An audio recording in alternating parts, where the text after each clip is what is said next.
Entonces, vamos a decir que esta modalidad va a funcionar, va a servirnos para hacer la medición respectiva. ¿Cómo sabemos de qué estamos haciendo la medición? Por ejemplo, en este ejemplo que tenemos respectivamente en el video, vamos a evidenciar que ellos están haciendo una medición directamente del cierre valvular sigmoideo a nivel aórtico. Profe, disculpa, Cuéntame. para que porfa grabes la clase, es que creo que no está siendo grabada. Ok, ok. Gracias. Listo. Qué pena No, interrumpirte a ti. tranquila, no te preocupes. Importante si no nos pasa lo de qué día.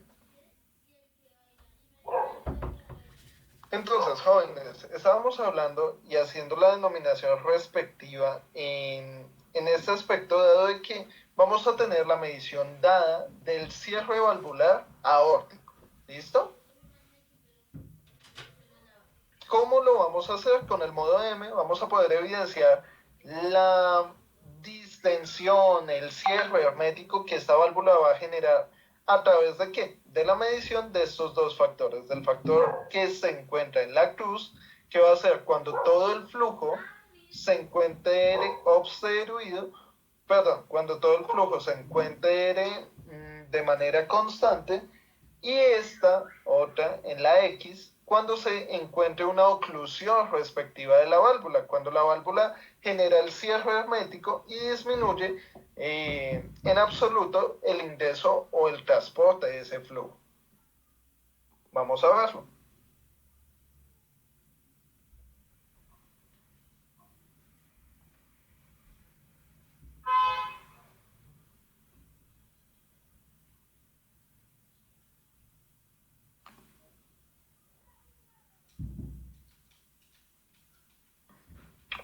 Bueno, tengan en cuenta de que esa medición es como tomar una foto en el tiempo. Entonces, estos son 3 segundos y respectivamente les van a generar o les van a permitir verificar el cambio que se está dando entre una u otra posición. Por ejemplo, acá que estamos viendo la contracción muscular ventricular en ese ápice cardíaco del ventrículo izquierdo. Ustedes se preguntarán cómo denominamos todo esto por las características morfológicas que alcanzamos a evidenciar en ese músculo. Entonces, ¿cuál de los dos ventrículos está compuesto por un mayor número de fibras musculares?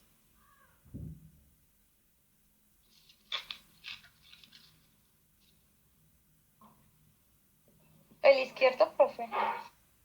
Precisamente. Y acá podemos evidenciarlo. Miren la distracción o la distensión de esas fibras, a comparación del segmento derecho que se ve levemente acá.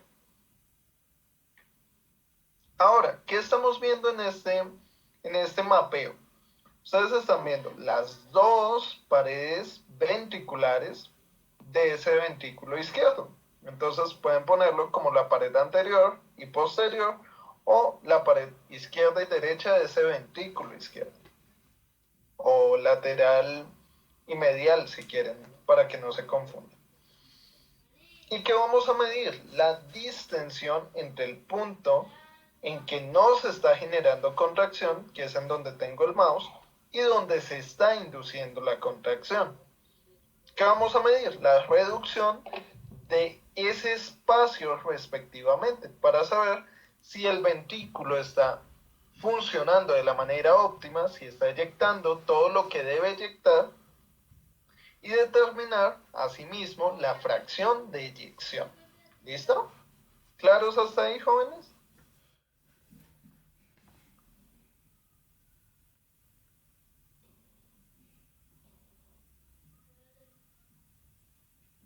¿Me puedes repetir la última partecita, por favor? Entonces, acá qué estamos viendo? Estamos viendo un ventrículo. Hagan de cuenta de que literalmente cortamos el ventrículo a la mitad y estamos viendo la cara anterior y la cara posterior. ¿Listo? Cuando se genera la contracción, vamos a evidenciar que ese músculo se recoge, válgase el término tan horrible que uso, pero se recoge y genera la contracción del mismo, que es este pequeño espacio que estamos viendo acá, donde el músculo acorta sus fibras y genera la expulsión respectiva del volumen sistólico, ¿cierto? Entonces, ¿qué va a ser lo que vamos a medir? La diferencia entre un estado de reposo y un estado de contracción en este caso. ¿Listo? Con eso determinamos o generamos a través del sistema la conceptualización de la fracción de eyección, que va a ser esa cantidad de volumen que va a salir respectivamente secundaria a una contracción muscular. Y acá tenemos las respectivas mediciones. Ya esto, pues el sistema se los calcula automáticamente, les da una medición de la pared miocárdica, de la distensión miocárdica, de la contracción miocárdica y de cómo ese músculo está en el espacio. Esto es una medición normal, chicos. Cuando tenemos un paciente con una insuficiencia cardíaca que ha generado una reconstrucción concéntrica, el músculo cardíaco va a aumentar su tamaño, va a aumentar sus fibras. Y eso va a disminuir el espacio de flujo sanguíneo que se va a generar en esa porción.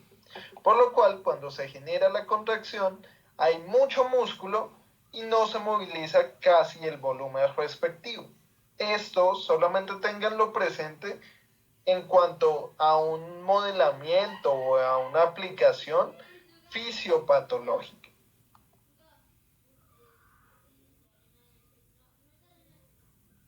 Bueno, acá ¿qué estaríamos midiendo, chicos? Acorde a lo que están viendo.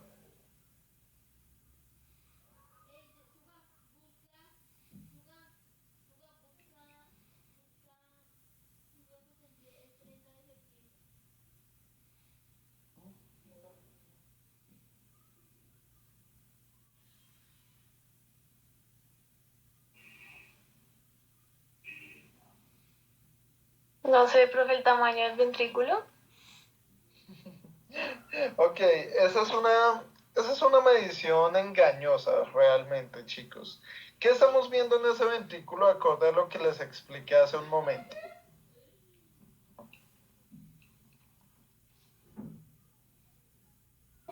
¿Serían las contracciones? Miren la línea blanca, chicos, sobre qué estructura se está pasando directamente.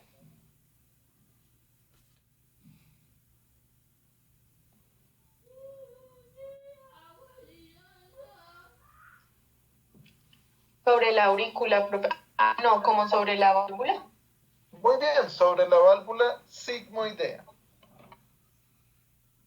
Es un poquito complicado identificarlo en un principio, pero está pasando la línea directamente sobre la válvula y es lo que quieren medir también respectivamente.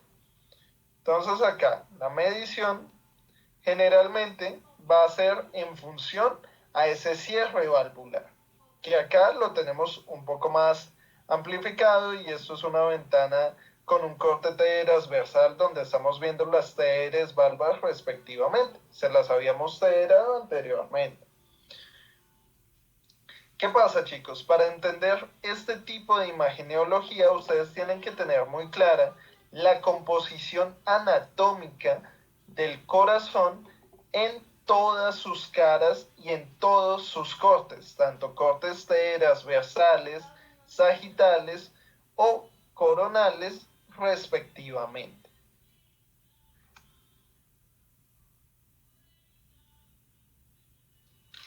Profe, Cuéntame.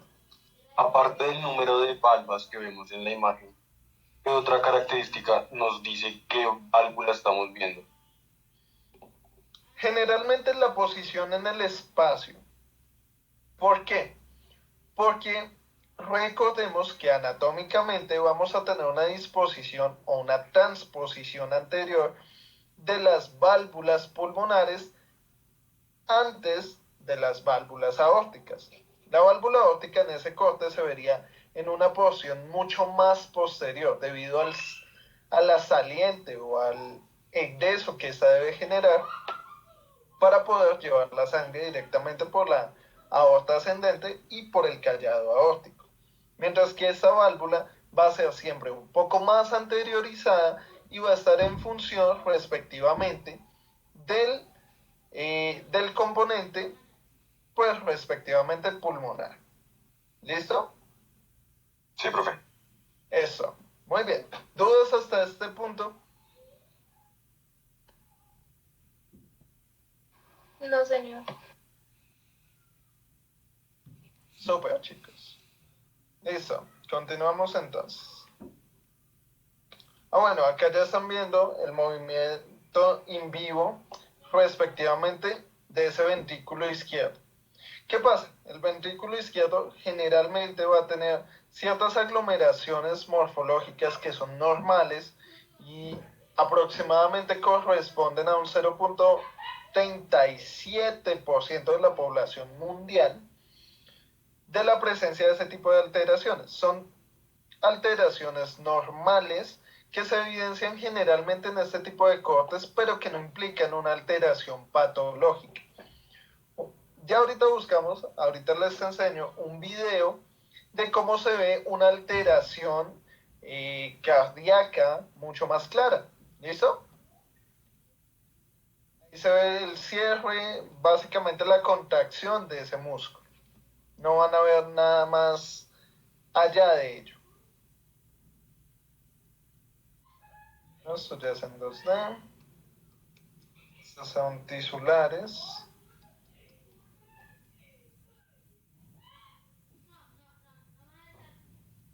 Y eso ya no nos compete.